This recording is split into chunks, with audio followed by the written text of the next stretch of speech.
अस्सलाम वालेकुम viewers, Siraj kitchen के जितने भी फॉलोअर्स हैं उन सब के लिए एक टी की रेसिपी मैं अभी बनाने जा रही थी।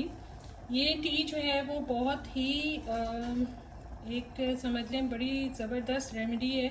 आपको कोल्ड हो रहा हो, सिम्टम्स हो कोल्ड के, आपको जो है कफ हो रही हो, इचिंग हो थ्रोट में, थ्रोट पेन हो रहा हो, कंजेशन हो रही हो, तो ये बहुत अच्छी होती है। अगर बच्चों को आपने देना है तो आप अगर टी उन्हें नहीं देते तो आप उन्हें एक मतलब उसके लिए मैं अलग रेसिपी पोस्ट कर दूंगी। लेकिन जैसे हम टी पी रहे होते हैं तो उसमें कुछ इंग्रेडिएंट्स ऐड करके आप अगर एक टाइम उसको यूज़ कर लें, ये ना समझेंगे ये टी का वो है, तो इससे बड़ा फ़ायदा आपको मिलता है। इस वक्त मैं 1 कप चाय के लिए पानी डाला था, इसमें मैंने पत्ती डाली है और जितना भी आप इसमें दूध ऐड करते हैं वो कर लें,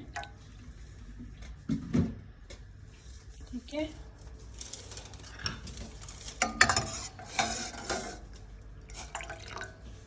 जितनी देर में हमारी जो टी है वो बॉईल हो रही है, मैं आपको इंग्रेडिएंट्स बता दूं। 3 ग्रीन कार्डमम, ये हमने जो है वो सिनामन पाउडर लिया है 1/4 teaspoon, half tea spoon kalonji and अजवाइन, ठीक है। ये भी 1/4 टीस्पून है। अजवाइन की बहुत ही मज़े की ये टेंडेंसी होती है कि ये आपकी जितनी भी आपको ठंड होती है वो सब ये इसको एब्जॉर्ब कर लेता है। It's extremely useful in those conditions के आपको चेस्ट इन्फेक्शन हो, आपको कफ हो रही हो, इससे बहुत रिलीफ मिलता है। स्पेशली वो जो नोज़ कंजेशन होती है और थ्रोट में बहुत इचिंग होती है उसके लिए। एंड फोर्थ कंपोनेंट जो ऑलरेडी मैंने अपने कप में रखा हुआ है, इट्स हनी।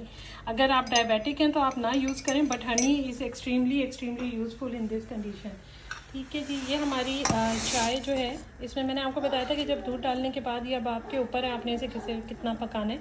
मुझे बहुत ज़्यादा जो है वो स्ट्रॉन्ग चाय अच्छी लगती है, ठीक है। अब इस टाइम पे इसमें 2 बॉयल आ चुके हैं, तो मैं इसमें ग्रीन कार्डमम डालूँगी, ये सिनेमन,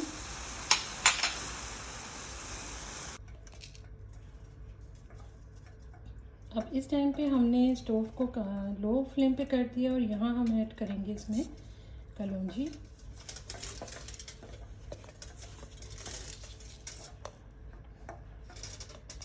और अजवाइन। ये आपने इसमें अजवाइन जो है वो ऐड कर, इसके बाद सिनामन भी डाल दिया और ये भी कर दिया। अब आपने इसको बॉईल करना। ये देखें जी, अब ये चाय बिल्कुल रेडी है। मैंने इसमें डाली है अजवाइन, कलौंजी और सिनामन पाउडर। रेसिपी में मैं उसकी क्वांटिटी बता दूँगी आपको, ठीक है जी। अब हम इसको स्ट्रेन कर लेंगे और हनी 1 टीस्पून या अकॉर्डिंग आपको जितना अच्छा लगता है हनी ज़रूर ऐड करें। अगर आप डायबिटिक हैं तो फिर उसको ओमिट कर दें।